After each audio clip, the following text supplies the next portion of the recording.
High বন্ধুরা, সবাই কেমন আছো? আজ আমার কাছে চলে এসছে আমার একটি খুব পছন্দের একটি জিনিস, যেটি আমি অ্যামাজন থেকে অর্ডার করেছিলাম। আমার এই প্রথম মোটো ব্লগিংয়ের একটি ক্যামেরা, অ্যাকশান ক্যামেরা। দেখতেই পাচ্ছেন বক্সটা আমার কাছে চলে এসছে। সঞ্জয় আমার নামেই আছে। চলো ঝটপট বক্সটা খুলে ফেলি।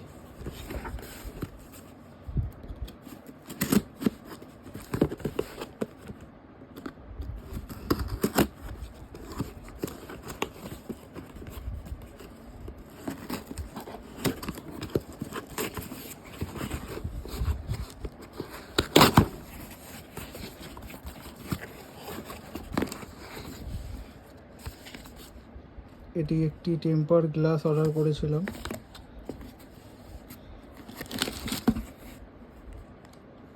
এই আমার ডিজিআই অ্যাকশন ক্যামেরা।